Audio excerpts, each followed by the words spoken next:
What's going on, everyone? Welcome back to another episode of the Primetime Sports Podcast, hosted by Joey Malari. So here I am, coming live to you just off of spring break. Just got out today, and even though things are great and it's spring break, not all things are going great with the LA Clippers right now. They find themselves losing 4 straight games now, which the first 3 of them were definitely different than last night. They were in all 3 of those other games before last night. They lost last Friday night, 176 to 175 to the Sacramento Kings. They could never really put the Kings away ever. The Kings just kept coming back. The Clippers could go on 7-0 runs, and the Kings would come and just hit 2 or 3 threes in a row and be right back in the game. That was actually the second highest scoring game in NBA history. So that obviously wasn't the best outcome, but it was a double overtime game, 176, 175. Anyone could have won that game. Obviously, the Clippers did find themselves in situations where they probably could have put the Kings away multiple times, and they just didn't do so. But in that game, they shot very well from 3, 26 of 45 from 3, 58% from the three-point line. They shot 60% from the floor overall. The Kings shot very well, too, 18 of 41. Malik Monk and De'Aaron Fox were unreal in that game. Malik Monk had 45 points, 6 assists, and 2 rebounds, and shot 15 of 24 from the floor and 6 of 12 from 3. De'Aaron Fox, 42 points, 12 assists, 5 steals, and 17 of 27 from the floor overall. Then the Clippers' 2 stars, Paul George and Kawhi Leonard, played very well. 34 points, 10 rebounds, 5 assists for Paul George with a block and a steal. Kawhi Leonard, 44 points, 4 rebounds, 4 assists, 2 blocks, 3 steals, and he was 6 of 9 from three-point range.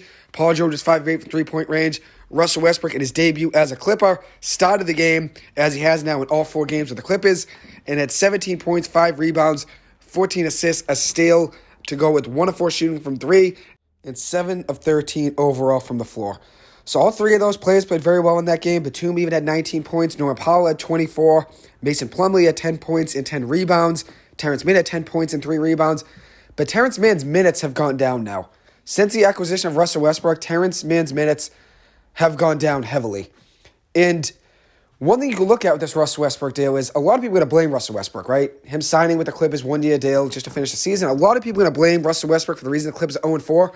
Westbrook played unreal in his first 3 games with the Clippers. Unreal. Last night, on the other hand, was a different story. The Clippers end up losing to the Warriors without Steph Curry and without Andrew Wiggins. Andrew Wiggins and Steph Curry were both out for the Warriors, and the Warriors still beat the Clippers 115 to 91, beating the Clippers by 24 points. The Clippers were on the road, but going into the game, you have Paul George and Kawhi Leonard both playing. Steph Curry and Andrew Wiggins are both on in the lineup, and you lose that game 115 to 91, and were outscored 42 to 16 in the third quarter. 42 to 16 in the third quarter. And I get it. The Warriors were shooting better from 3, 14 to 46 from 3. They shot 30% from three-point range. But the Clippers were 9 of 43 from three-point range. 9 of 43 from three-point range in that game, and shot 21% from three-point land. And do you know what Paul George and Norman Powell shot from 3 combined? 0 of 7 for Norman Powell and 1 of 8 from 3 for Paul George. They were combined 1 of 15 from three-point range. Eric Gordon, who the Clippers acquired to be a guy that could help them out off the bench and shoot some threes similar to what Luke Kennard could do, he was 2 of 10 from 3 in that game. Terance Mann, 1 of 2 from 3, and Kawhi Leonard 2 of 3 from 3. Those are the only positives really from three-point range for the Clippers at all. Terance Mann and Kawhi Leonard. Russell Westbrook, 0 of 5 from 3. Nick Batum, 1 of 4 from 3. Robert Covington was 1 of 1 from 3. He only played really in garbage time at the end. He had 3 points and a rebound and a block. One thing I love about Robert Covington and Terance Mann is that they're going to give you everything they have, no matter the score of the game, no matter what part of the season it is, no matter how many wins you have in a row, no matter how many losses you have in a row, no matter if you're up 15, down 15, just went on a 10-0 run, giving up a 10-0 run, or you just went on a 10-0 run and scored. You know you're going to get everything out of Terance Mann and Robert Covington every single time they were on the floor. And that's why I think they deserve more minutes. Terance Mann was thriving when he was in the starting line for the Clippers. Thriving. Somehow the Clippers were 10-2 when Terance Mann started with Paul George and Kawhi Leonard. 10-2 when he started with Paul George and Kawhi Leonard. And then all of a sudden he gets moved to the bench and things have gone downhill for the Clippers. They were 10-4 in their last 14 games for the All-Star break. The Clippers were 10-4 in their last 14 games heading into the All-Star break. And I repeat that just for emphasis, just to prove that the Clippers really were on a run right before the All-Star break. The All-Star break hits, the Clippers get Russell Westbrook, and things have gone downhill. And when I say that, that does not mean I'm blaming Russell Westbrook. Russell Westbrook in his first 3 games, the Clippers played very well. The Clippers haven't really had a transition offense at all from the past couple seasons now. They haven't really had a transition offense where anyone's pushing the ball up the floor. And that's what he's been doing. Russell Westbrook's been doing that. He's been pushing the ball up the floor, creating looks for everybody else around him, great passes. He's a good player, and he's been playing well for the Clippers in his first 3 games. Last night was not his best game, as I said. I am not blaming Russell Westbrook for the reason the Clippers are 0-4. He is not to blame. Last night, everybody played poorly. The other 3 games, Russell Westbrook's been a Clipper, he's played well. The reality of the situation is this, though. No matter who you brought in to the Clippers locker room, whether it was Russell Westbrook, you brought in another guy, maybe a guy that was bought out by another team, you're taking minutes away from guys you already have on the team, like Bones Highland, like Terance Mann. And that's a reality of the situation. The Clippers have too many guys in this roster that all play similar ways on the basketball. They all play similar styles of basketball. And that's why there's so many guys that are just buried in the depth chart, like Robert Covington, like Bones Highland now. I mean, even Terance Mann, they got 6 minutes in the first half last night against the Warriors. And then plays in the second half, and the Clippers, are down 42-16 in the third quarter and third quarter scoring. It's just the Clippers can't find their footing because they just have too much depth.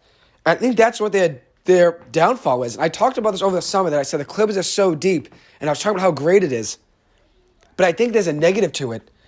Because when you hit a point and you have too much depth, you're taking minutes away from every other player on the team, and you're not really putting out the best lineup possible because you can't. There's just too many guys that can get playing time in this team. There's only 5 positions on a basketball court at once.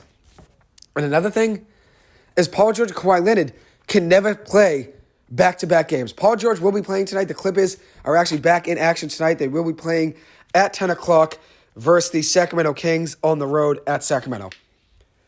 But Kawhi Leonard's out tonight. Marcus Morris is missing his 2nd straight game now with an injury.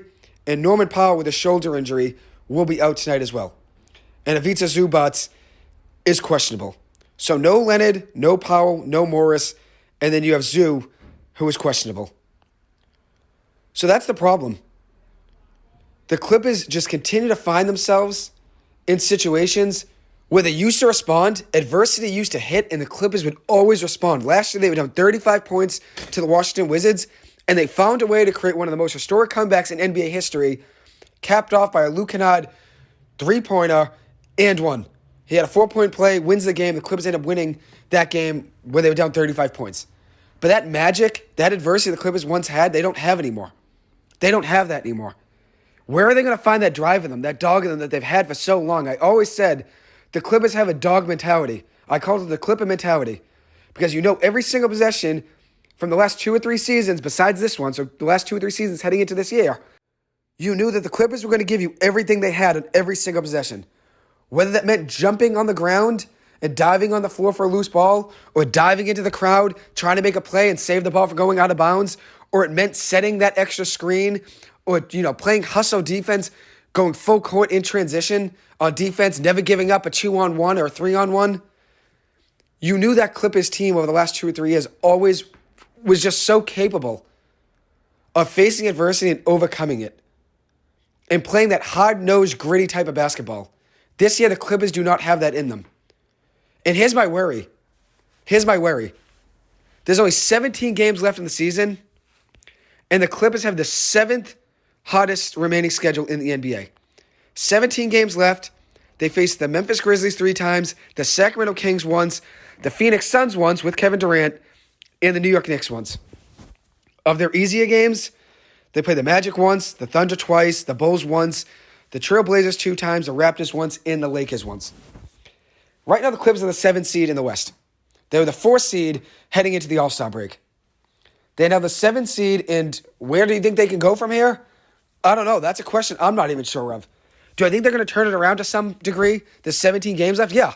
I think they'll make a slight run, maybe win 9 of their last 17, maybe go 9-8, 10-7 in the last 17 games, make the playoffs maybe through the play-in, and then who knows? I don't think anybody still wants to play the Clippers. Even though, yes, they are broken right now, and the team is just not going in the right direction, I don't think anybody says, oh, I want to face Paul George, Kawhi Leonard, and Tyronn Lue in the playoffs. Even though things are not going well right now, the Clippers are still a mismatch to a slight degree for other teams Because you can sometimes bank on Kawhi Leonard and Paul George having those types of games where they take over. Has it happened much this season when they've both been going off in the same game? No. But how many games have they played together 40-plus minutes on the same night? You can never get them both playing 40-plus minutes 3 games a week. You might get 2 games a week where they play together. But there's always going to be one game, that, or maybe 2, that one of them sits out in. And that's just the reality of what the NBA is right now. It's all about load management. It's all about load management. And the Clippers have been victim of that for the past couple seasons, but they've found ways to win ball games over the last couple seasons. And this year, they're just not doing that. They are not doing that. And it pains me to say this because I love the Clippers. Everybody that knows me knows I'm a diehard Clippers fan. With every single win, I live, and with every single loss, I lose. I'm winning when they win, and I'm losing when they lose. And that's the problem. Now I'm facing the reality that even though I think they probably will turn it around at some point, and they'll still make the playoffs, at least I hope, I don't think this team is capable of winning the NBA Finals anymore. Even after they lost that game to the Kings last week, then they followed that up with another loss to the Denver Nuggets. That was another overtime loss by 10 points. They showed a lot of grit in that game, though. They were down 35-22 in the first quarter. At one point, they were actually down, I believe, 18-2 it was. In that game, they showed a lot of grit, though. And there was still confidence that you could have in that team. They were down 20-4 at one point in that game, in the first quarter against the Denver Nuggets. You would still have confidence in that team. They ended up losing that game, but you saw some positives. Paul George had 23 points. Kawhi Leonard had 33 points in that game against the Nuggets. Russell Westbrook played great, 17 points, 5 rebounds, 4 assists, and 5 steals. But the difference is, the Clippers just don't have that it factor in them that they once had. They follow that loss up from the Denver Nuggets with another loss to the Minnesota Timberwolves at home this time on Tuesday night, 108-101. That was a very winnable game with Karl Anthony Towns not playing for the Timberwolves. It was really only Anthony Edwards, McDaniels, and Gobert for that Timberwolves team. And then Naz Reid had a big game, as he always does against the Clippers, it seems like. But you let Edwards go for 18, McDaniels go for 20. McDaniels was 2 of 5 from 3. Edwards was 2 of 5 from 3. Mike Conley was 2 of 5 from 3. But the issue in that Minnesota game for the Clippers was turnovers. They had 24 turnovers in that game. 24 turnovers in that game. How can you win any game in the NBA when you have 24 turnovers? They had 25 turnovers in that double overtime game against the Sacramento Kings, which is essentially 5 quarters. 2 5-minute periods is essentially an extra quarter. So in 5 quarters, they had 5 turnovers per one just about. So 25 total turnovers in that double overtime game last Friday night versus the Sacramento Kings. Then in that Nuggets game, they found their footing a little bit better on offense. Shot 48.9% from the floor, 32% from three-point range. The issue in this game wasn't turnovers, only had 12. They had less turnovers than Denver did in that game, even though it was an overtime game. The Clippers only scored 4 points in overtime, and they were out-rebounded 65-41. Of course, the Clippers didn't really have enough size in that game. Ivica Zubac was out with an injury. So that plays a role in them being out-rebounded that much. But it's inexcusable to be out-rebounded by 24 rebounds in an NBA game. You're not going to win many games where you're getting out-rebounded by 20-plus rebounds. Even 10-plus rebounds is a lot. So 24 rebounds is a ton. And one thing the Clippers did well in that game against the Nuggets was go on a run in the fourth quarter. They outscored Denver 32-23 in the fourth quarter to send the game to overtime. They were down 9 points heading into the fourth quarter. They go on a run, found their footing, and they end up sending it to overtime and still finding a way to lose. Last night, though, to the Golden State Warriors, they lost 115-91 to a Warriors team that only really had Klay Thompson, Jonathan Kuminga, and Jordan Poole. Poole had 34 points, had 5 threes. A couple of those were just nails in the coffin. It was just like every time the Clippers needed a big stop, Jordan Poole hit a big 3. Klay Thompson had 19 points, 11 rebounds. Jonathan Kuminga had 19 points, 7 rebounds. Overall, the Clippers were out-rebounded 64-54 by Golden State last night. They had 16 turnovers, which wasn't efficient. But obviously the Clippers have had worse nights, like that game last week against the Sacramento Kings, where they had 25 turnovers, and then against Minnesota on Tuesday night, 24 turnovers. Obviously, having 16 turnovers last night wasn't the best, but they've had worse nights, and turnovers were not the reason the Clippers lost that game. Poor shooting, 9 of 43 from three-point range. They shot 21% from 3. They were 32 of 89 from the floor, 36% from the floor overall. And if you look at the box score, Mason Plumlee, 12 points, 20 rebounds. He was the third best scorer on the Clippers last night. Eric Gordon at 16 points, shot 6 of 16 from the floor, 2 of 10 from 3, was atrocious from three-point range, did a block and a steal in 33 minutes of action, actually led the Clippers in minutes last night, which should never happen. Kawhi Leonard, 21 points, 7 rebounds, 2 blocks, 2 steals, had a minus 24 rating, which was actually the worst on the Clippers team besides Terance Mann. He was 8 of 12 from the floor, 2 of 3 from 3. Paul George, 11 points, 5 rebounds, 5 assists, 1 of 8 from 3, and 3 of 15 from the floor. Russell Westbrook, 8 points, 6 assists, 0 of 5 from 3, 3 of 12 from the floor. That just cannot happen. You cannot have Kawhi Leonard, Paul George, and Russell Westbrook playing like that. That's why I think Bones Highland, Robert Covington, Amir Coffey, Terance Mann, I think all of those guys deserve more minutes now. And you might see that tonight with Norman Powell being out and Marcus Morris being out and Kawhi Leonard being out and maybe even Ivica Zubac being out. You're probably going to see more minutes out of all those guys.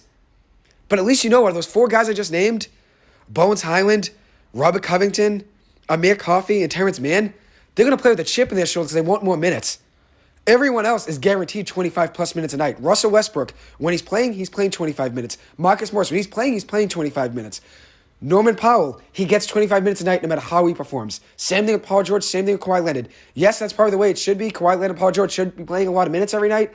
But there's a reality that so many guys on this team that deserve more minutes. And I understand there's only 5 players you can put on the basketball court at once.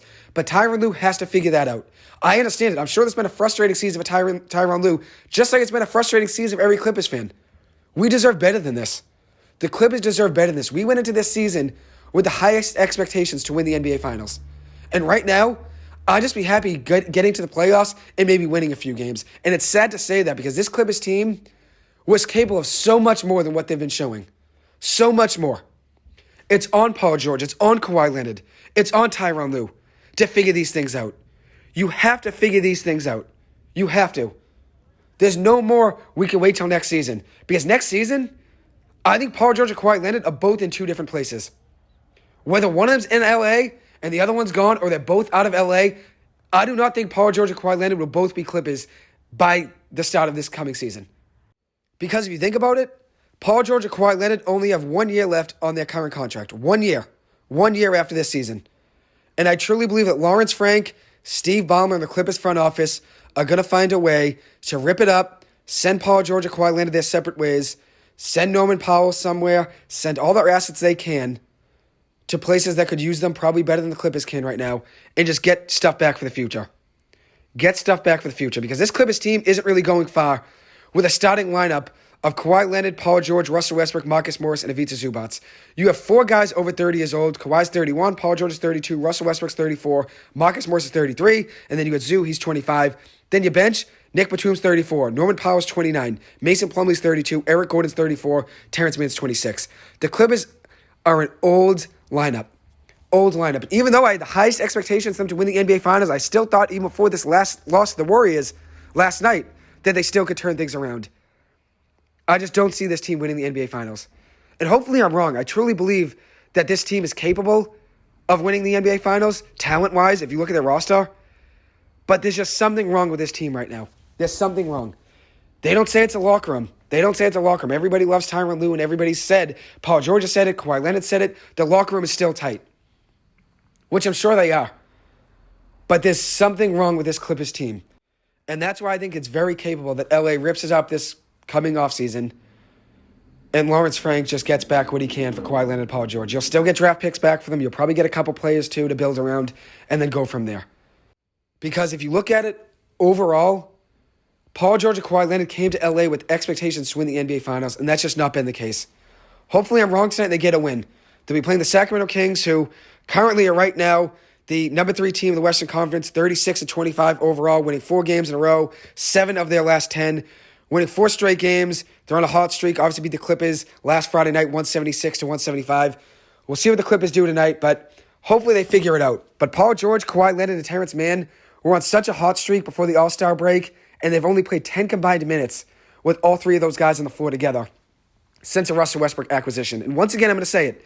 Russell Westbrook is not the reason the Clippers are losing games. Because if you look at it overall, he's played well in 3 or 4 games and has helped you have a chance at winning all 3 of those games. Last night, no one could help that Clippers team. That team was going to lose no matter who was on the floor because of how broken the Clippers were from 3.